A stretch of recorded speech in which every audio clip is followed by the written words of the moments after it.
How's it going, everyone? Gribnum here, back again with another Raid Shadow Legends video. First video of 2024. I'm really excited for all the content I'm going to be making this year and what's going to come to the channel. Hopefully, Raid is going to be popping off with some new stuff here. We get a new faction, we get a new clan boss. We can honestly foresee that happening right in 2024. I hope you had a great New Year's Eve, New Year's Day party, whatever it was. But today I'm going to be showing Gwyndolin the Silent, this champion who was added in one of the most recent patches, and she was recently given away if you had a shit ton of shards from the Deck of Fates event. Okay, you had to flip over like 90% of the cards and get lucky, and you'd get all of her fragments and you'd pull her, right? So I have her here. Last you saw was me attempting to pull her, and off camera, I just farmed the last couple points and I flipped over the cards. I had one more flip left. So just to debunk it for you guys, you do not need to flip all 100. It is just the fact that there are so many spaces without the fragments that you may end up flipping them all, right? But got lucky, didn't have to flip them all. Now here's what I have going on for Gwyndolin here. First, I want to say, we got a lot of skinwalkers in the year of 2023. We got some great skinwalkers. To name a few, of course, we got my boy Razzlevarg, of course, Razzle Dazzle there. Let's see who else came out 2023. So we got Mezamel added, Razzlevarg, Bambus. I think not Nishek. We got Gwyndolin, maybe Snicktrack. I think Ragash, Loriaka, Wukong. I could be wrong on a few of these, but we got like 4 or 5 good skinwalkers in 2023. You know, and hopefully we get some even better ones in 2024. So let's go back to Gwyndolin here, and first thing you're going to see is, yes, got her in a lethal set. I wanted to test for damage, see what I can do. Of course, this is not the greatest lethal gear, and a lot of you out there are probably saying, why would you put her in that attack gear? She's a debuffer, she's a control champion or something like that. You know, she's going to be putting some debuffs on the enemy, and we're going to talk about that here in a sec, all right? So, Gwyndolin on the Hell Hades website, let's go and pull that up real quick because they have pulled all the information out of the game about her. They are ranking her at a 4, right? And I could see that being pretty solid. I could see that being really just true, right? She could be a 4 overall, if you know where to use her. Because if you go and say, oh, she's a 4, she's probably really good everywhere, right? Let me use her in Arena, or let me use her here, or, you know, in some place that you're struggling, and she doesn't live up to that, you might say, wow, this champ kind of sucks. But where she does shine, such as Clan Boss, Hydra, stuff like that, you know, then you would notice, okay, she could be a 4. She is like a 4 in these places. And I say that because I have tried her in Arena just to see. You know, I try everyone that we get in Arena at least once, and she just doesn't live up to it. So she's got a 4 in Clan Boss, a 5 in Hydra, right? Let's see, Doom Tower, all that stuff. I guess they rank her a 4 in Arena, and I'll show you her as well in there. But let's go over some of the abilities here. So she's got a 1.1 attack multiplier on the A1, and that's a 3-time hitter, okay? That's attacking 3 times. Which, if we go and we compare this champion to Razzlevarg, because the A1 on both champions is a 3 times hitter, right? We can compare that. So we got a 1.1 attack multiplier, but on Razzlevarg here, my boy, as we see, he's got a 0.45.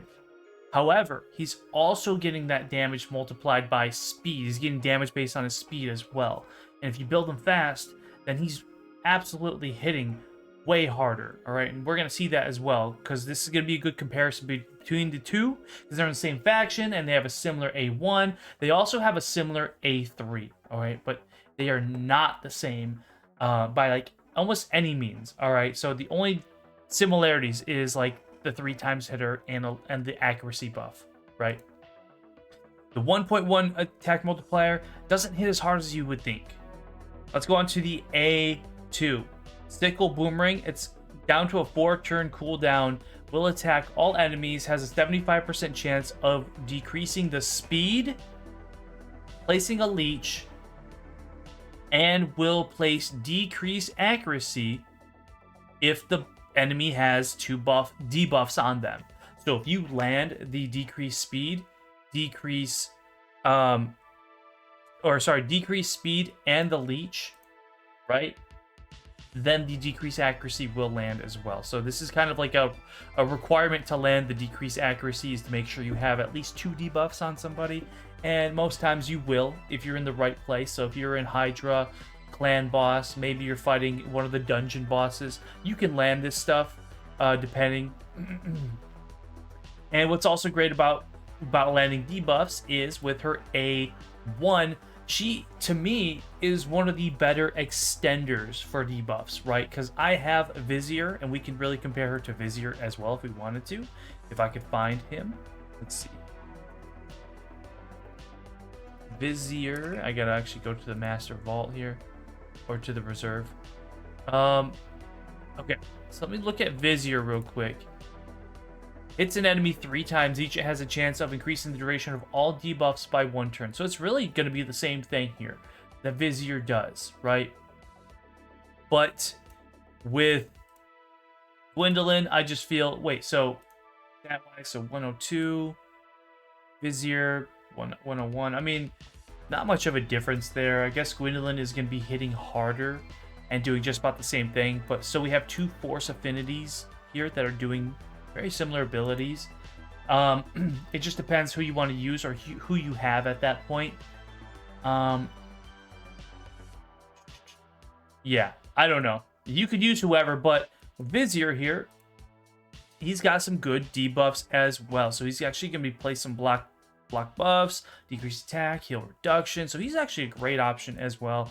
I guess I can't really say much about it other than that. But on the A3, if we go here, we have Plume Dart. Attacks all enemies. So again, every attack she has is attacking people. There's no attack that's just placing buffs or debuffs. They're all going to still be attacking, okay? Attacks all enemies. Before attacking, will increase her own accuracy and everyone else's. And has a 75% chance of placing a block all debuff, stealing all block debuffs. So if she steals this buff right here from anyone, she will then place it on everybody for at least 1 turn. This is really a pointless ability here. This is almost non-existent to be used except for some damage and accuracy. You really aren't going to be using this for the block debuffs, especially if you're fighting just Hydra and clan boss. I can almost not see where this is that used, but it's whatever. However, this is what makes me a little confused about this champion, and the reason why I have her built for damage is because if you look at her passive, she is gaining 1% additional crit damage for every 10 points of accuracy she has, right? So you think, okay, build her strong and build her fast, because the other part of this passive is every time she uses 3 skills, she will take a turn. And I believe that also works on counterattacks. If she counterattacks, I think that works and counts as like, oh, she used a skill, now she will get an extra turn. I haven't done too much testing on it, but I'm just assuming, right? So champion's crit damage increases by 1% every 10 points of accuracy. You're not really gonna be want to go all in on accuracy for that. I just have, you know, at least 1 set because it made sense for some speed and some crit rate, and I had some decent pieces here, right? But for the most part, I just wanted her to hit hard, and if I had accuracy as a would be a bonus, right? The accuracy is a bonus. And you can see here, I got pretty lucky on this. So accuracy here,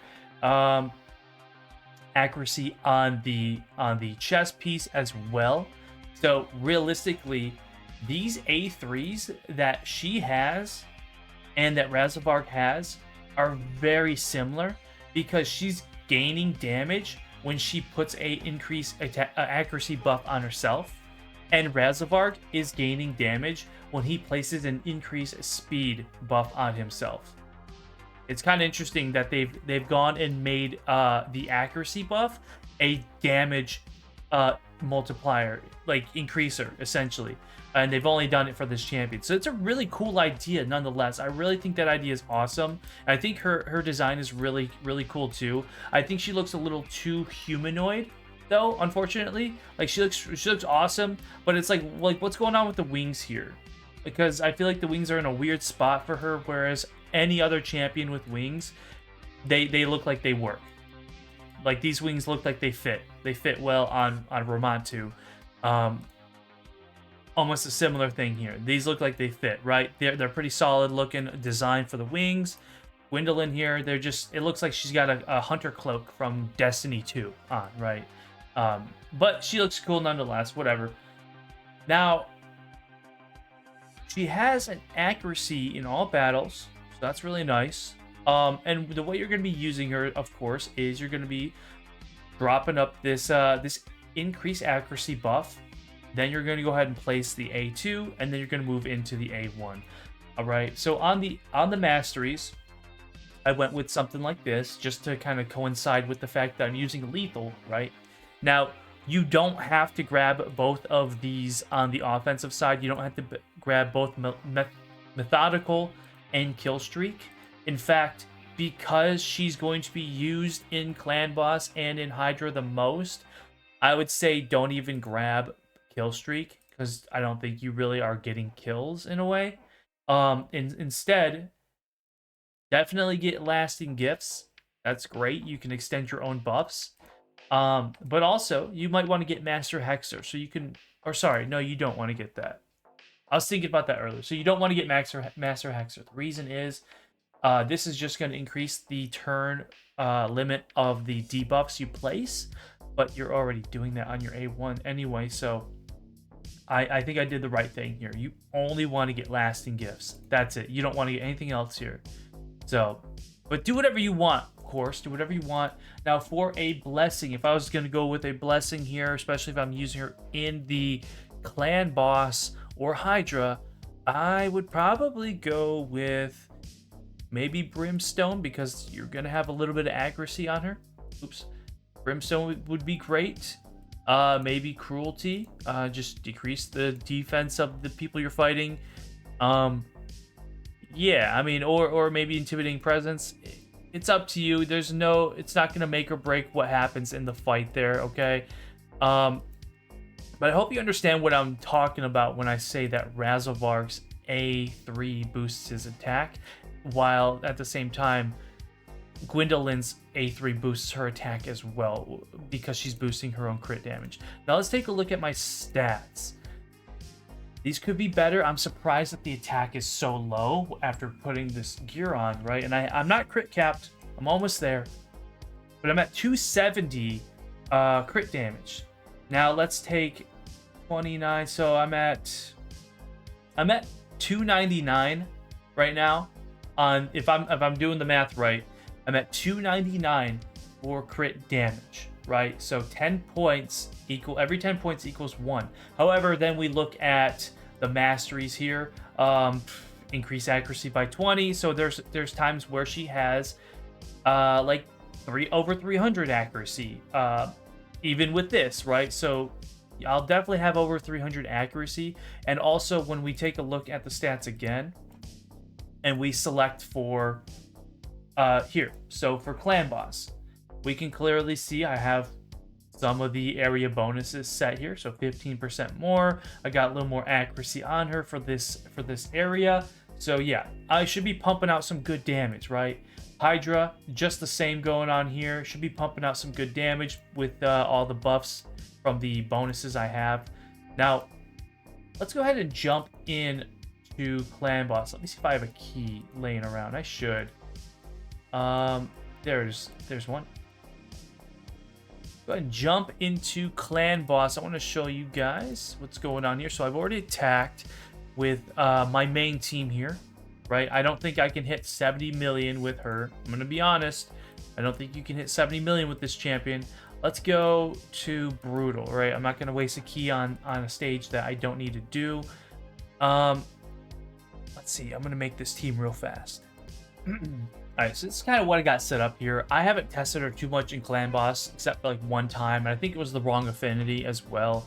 Now, I just want to point out, I clearly don't have her completely booked, again, but this is still going to be fine. You're going to get the gist of what is going to happen here, alright, with her. I also want to say that none of these debuffs really are going to help you for Clan Boss. It's mostly going to be the fact that you can extend poisons or extend HP burns. And I actually am going to be able to do it here with HP burns, but I'm not going to have any poisons on this champion. It would be sick if she had at least a poison somewhere on her. But yeah, so she's not going to be doing a whole lot here except for the leech. If your team needs to heal at all, that's really all that's going to help you. But let's go ahead and do this. I'm going to run it on manual to start. Do this. And let's get in here. So I thought about it for a sec. I was going to say I don't have any HP burn here, but then I realized our bias does. So the idea with our bias here is going to be that I metamorph right away. Or sorry, that I metamorph next. So I'm going to boost the attack, weaken and drop defense, come in with Newt here, coming in with a big hit. He got the extra turn. Drop the attack. Let's go. I don't actually need an increase accuracy if I have Razavarg on the team, I just realized. But we can come in with the A2. I would actually suggest, now that I'm looking at it, if you did happen to have all these debuffs out there, and then she's going last, in this case I have her going last, then you could just open up with the A1, right? Now increase the buff. I was thinking it would increase it for each attack that she did, right? But it didn't. So okay, we just saw Razavarg doing 134,000 damage per hit. I wasn't paying attention to see if Gwyndolin did any more than that. Let me take another look here. So I definitely want to do Gwyndolin's A1 again and pay attention. So let's see Razavarg again. When he crit, he did 120,000, right? Gwyndolin here is doing 55,000. Really makes you wonder why she has a higher multiplier, but she's doing less damage. And she's really strong. She's in lethal gear. Razavarg isn't. Razavarg's in speed gear. So there's definitely something up there where the difference in damage is just not right. I think she's just hitting really weak for no reason at all. Right, so 238,000. We're about to get an extra turn from her, so let's go ahead and do this AoE. 105,000 on the A2, right? The A1 doing about 30 to 40,000, and boss has the decreased defense and weaken debuffs on him right now. It's kind of upsetting to see, especially after player made us kind of wail out to get this champion from the deck of fates, right? Not in any way am I saying, oh, I'm upset I bought her or I got her, but this champion, they made it seem like she was a lot better than she would be, right? So this is a really good instance where you can ask yourself, is this champion better than Xena or not? Because Xena is what, $40 if you wanted to get her from the Xena pass, whereas Gwyndolin was free. Sure, this champion was a free champion. However, the majority of people who didn't have all of the shards saved up would be spending like $120 just to get her. Let's say you had a few shards saved up, you definitely still be spending over $40 to $50. So I hate to say it and be the be the bearer of honest news here, but let's go with another extend. I'd hate to be the bearer of honest news here, but Xena is a lot more worth your money than going for the Deck of Fates champion, especially when she turns out to be like this, right? So I think these debuffs are up there pretty high. I'm gonna go ahead and throw this on auto. I don't think the boss is going to run out of his, like, lose those debuffs. That's really cool. Just you know, get her on manual real quick if you want to, but I think that I could have set this up better where she opens up with the A1, right? And then maybe even just turn off the A3 in my case, because I have Razavarg. Now, if you don't have Razavarg and you don't have somebody who's going to be placing the increased accuracy on your champions, then I get it. Now, unfortunately, our bias is going to metamorph on her own, so I can't really change that. But I would have had it where she stays in her base form and she does the increase attack for everybody. Now, this is a little bit of an off team, simply because Razavarg is the, you know, negative affinity here. But I'm very confident he's still going to out damage Gwyndolin here. So she's doing like 38, 40k on her A1. And I am going to give some positives here. She is really good at extending those debuffs. She's doing exactly what it says. She's extending the debuffs and not much else, right? Not much else more than that. So she in a way is you know, excellent for clan boss, but she is also very squishy. Now I could just make her very tanky. Let's say we put her in, instead of an attack style gear, just some survivability, HP healing kind of stuff with some accuracy. She can still crit, right? She can still crit because these 40,000, 44,000 damage on the A1, it's not going to be taking you to any personal new records, right? But having these debuffs on the boss at all times, fantastic. Now, it would be cool if you put her in a I would say poison set, but honestly, if you put her in a poison set, you're gonna mess up the debuffs you're landing here, right? As long as she goes last, the poison set can work, right? So she goes last, and you throw up poisons, and you got what, 1, 2, 3, 4, 5, 6, 7, 8 debuffs here, and you could probably actually get 2, 3, 4. So these 4 debuffs, right? So we got decrease defense, weaken, decrease attack, HP burn, and then she comes in with her A1 and she's putting like 1, 2, 3 poisons on the boss, and the rest of these spots don't need to be used up, because honestly, looking at this, there's a lot of unnecessary debuffs here. Personally, I think the poison sensitivity is very unnecessary, and I wish you could turn something like that off, because when you get further in the game and you don't need those training wheels anymore, then it just becomes it just gets in the way. To me, the poison sensitivity is just a crutch once you get further into the game, especially when you have increased accuracy.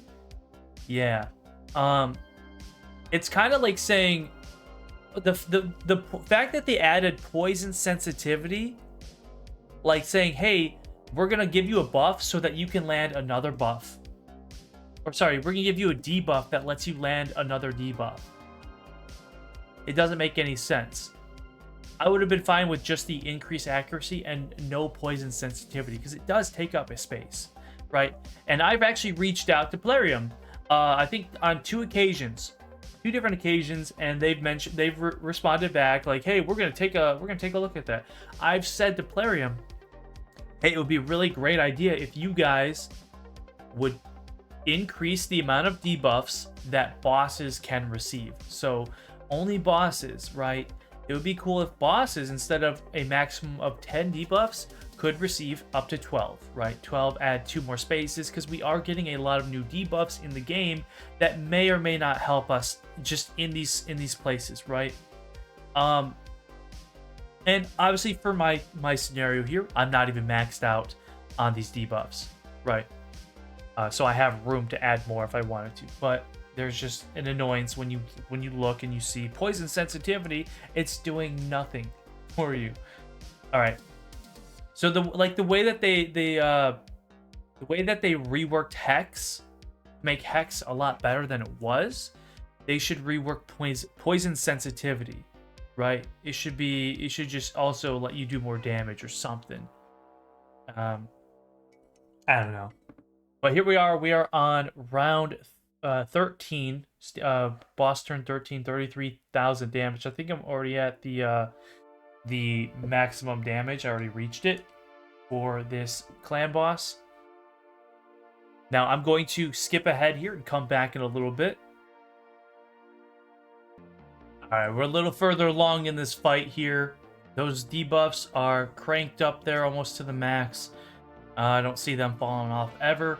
Almost 60 million damage, 22 turns in. I do want to reiterate for you guys that just because I'm using her in Clan Boss doesn't mean that, you know, I clearly have her built the best way that you would, alright? I don't think she's exactly built in, should be built in lethal gear, right? If she's in Clan Boss, you're probably going to put her in something else to make her survive a lot longer if you are using her there, right? And lethal, of course, if you are using her in Clan Boss, then it's probably just for experimental purposes, right? You might just be trying her out there. I don't think anyone really is going to be having her on the team because truly she is in a weird spot where it just doesn't feel like players know what they wanted her to be, because they gave her damage, right? They gave her like 63% crit damage. Not most, you know, champions don't have that. When if they do, they hit hard, is what I'm trying to say. Whereas Vizier has just the 50%, which is a good sign to say that Vizier is not designed to do a lot of damage. Exactly. But what do I know, right?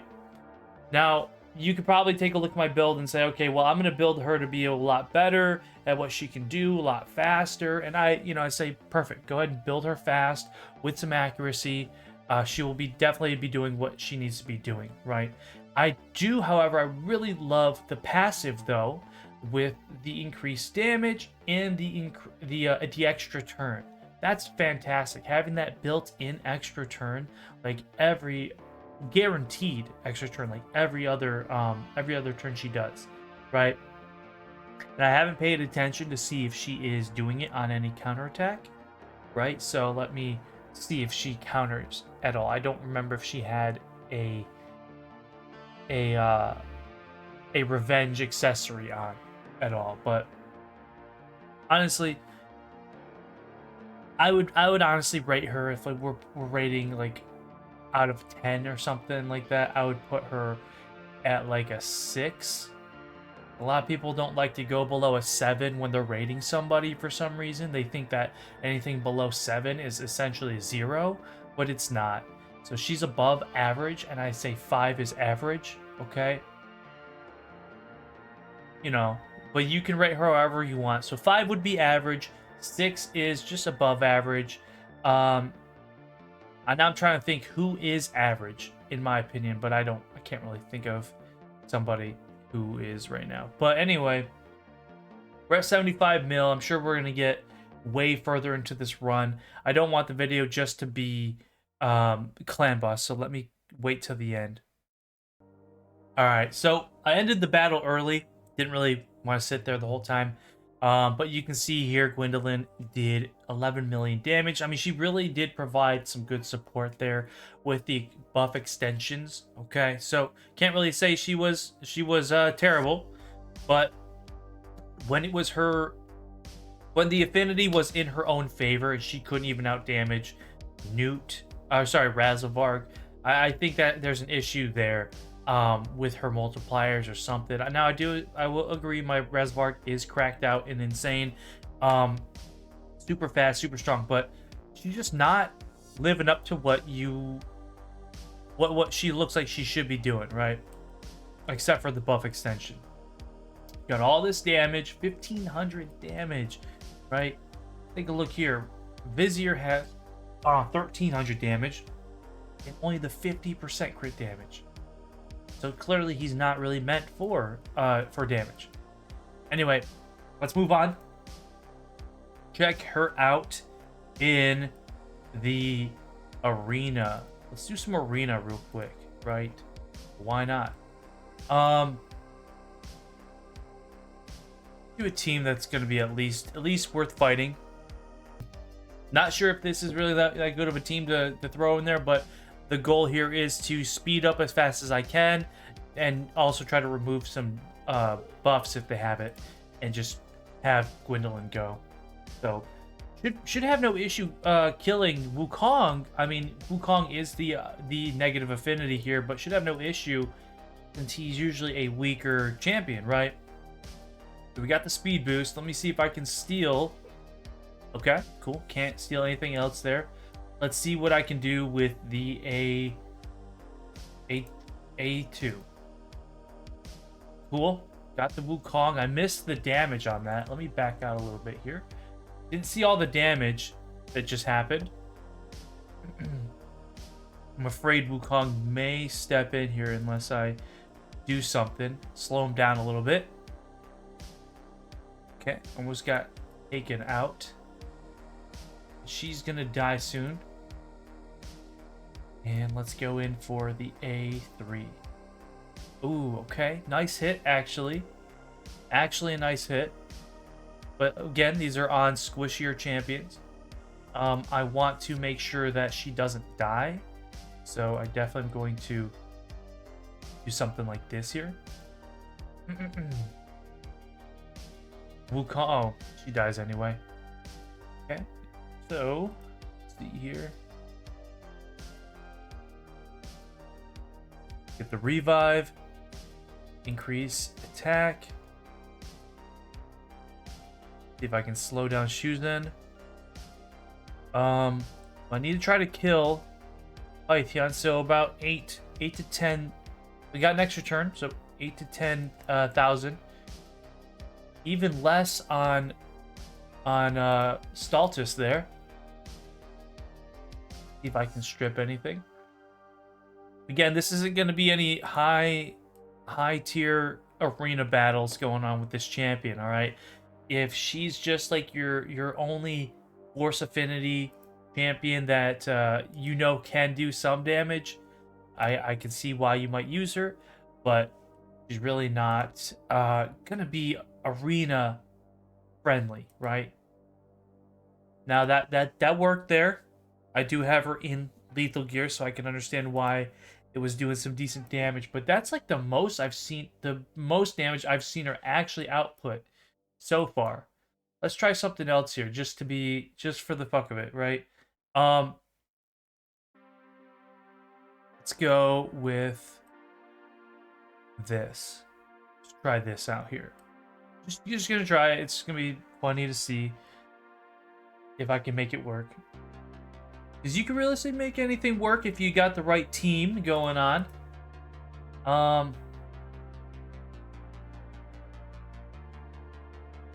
Let's speed up, get the increase, and let's block. Now, Wukong, I knew he was gonna do it. Knew it. Yeah. Not worth fighting. Not worth fighting here. Let's see. Let's try this. Let's try this one. Could be a lot easier.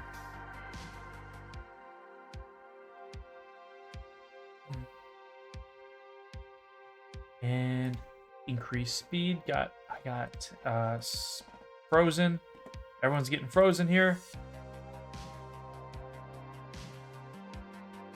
I'm surprised Kaja got frozen actually. Okay, so we got petrified. I'm surprised she got petrified. No, I'm just kidding. That makes sense. Turn meter. Let's see. Can I take out the Candrafon? Almost. This, and let's try to protect ourselves. But if you're having any success with this champion in arena, let me know. Leave a comment below if you're enjoying her, if you find a better use for her. It's definitely not gonna be arena, if you ask me. Shouldn't be arena. I think I'm getting an extra turn here. Get the extra turn. No extra turn there. A little early on that.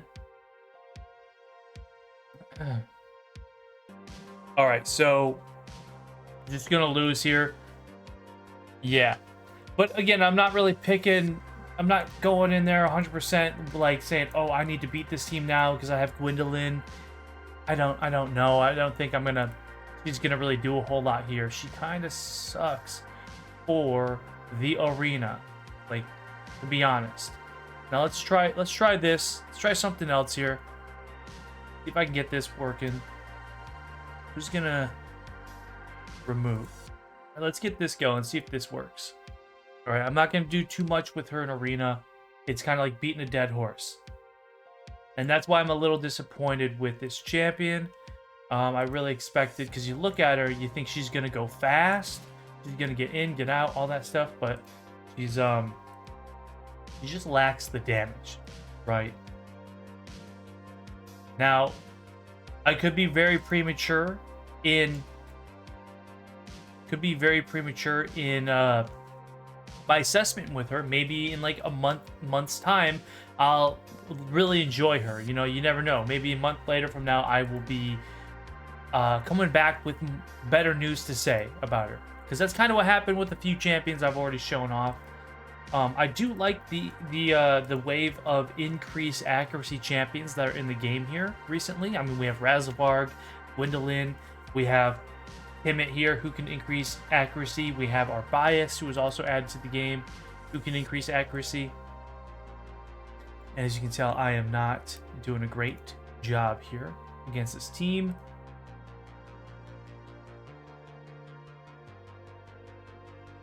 And to be honest, I don't think if I even put Razavarg in here that I'd be doing any more better. This kind of team here, especially since there's Torment on the team, will be best to use like Wukong against. Razavarg increases his own turn meter. Yeah, and I almost killed him too. So Razavarg increases his own turn meter on his A1, which really could get him just frozen every 2 seconds anyway. Killed the Pythion. That's good. Let's get rid of Torment here. Now, the biggest surprise to me in a lot of just basic teams is that Mythrala is such a annoyance to go against sometimes. Like, she used to not be that big of a deal, and now because of the petrification, well, it's always been there, but I've noticed that she's just been such a annoyance to me lately. Whereas I personally wouldn't choose to use Mythrala if I'm in like live arena or my arena defense. Now, she's great, but I think for me she's just too squishy unless you have the right supporting champions to go with her. Now, of course, Mythrala plus Pythion is a great combo to have, and somehow we took the win there, and I'm very surprised that Gwyndolin even has the most damage. Emek should realistically have the most damage there, but he did not. So that's cool. That's cool. Let's see where else she can be used. So we're here in the cursed city of Cintranos. The new content that was added to the game like a month ago, right? I did test her on Amius, the Lunar Archon, before. It was a waste of time. I honestly would not suggest you use her against Amius, personally, unless you just want to try or whatever. But I would say this stage right here, S3, it would be perfect for her if you have any other champions that you can put here. So she does fit the conditions: Force champion, attack, and she's one of these 3 factions, right? So there may even be other factions laying around here that fit her perfectly. Almost this one too, but this is Force HP, right? It's epic, rare. Force again, a lot of Force. Magic HP. Some of these stages are just very unfair with their requirements. Very unfair.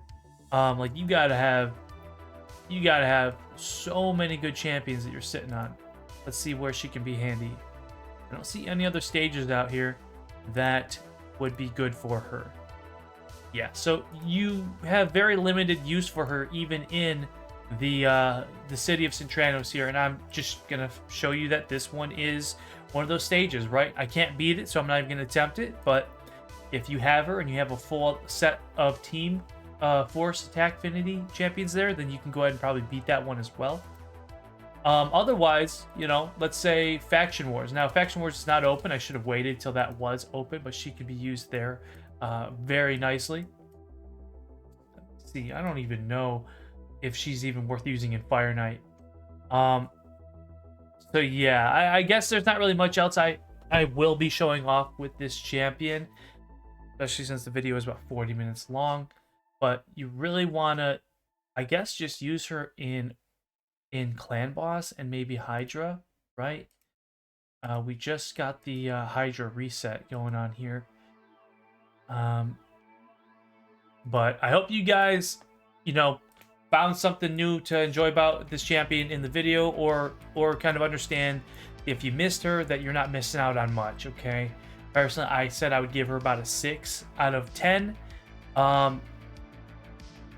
These ratings are quite high for a champion that's not really doing a whole lot there. Personally, Shogun's Grove, not that good of an option too. I mean, let's say you have her in a 6-star blessing, sure. But the fact she has a triple hitter A1, if she is hitting weak hitting at all, that's 3 times she's gonna weak hit against Shogun, right? Yeah, I don't know. You guys can test her out in these stages, or if you want to see me actually test her out in these stages, let me know. I guess before I go and end the video, I will throw her in on the campaign.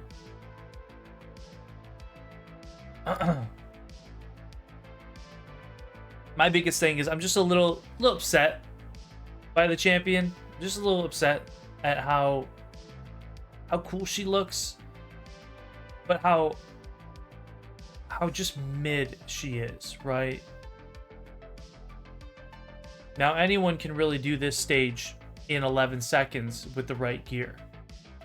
And of course, you don't want to be using a force affinity here, because the best affinity to use would most likely be a magic affinity. So this isn't a fair comparison here, but just showing you Razavarg coming in, boom.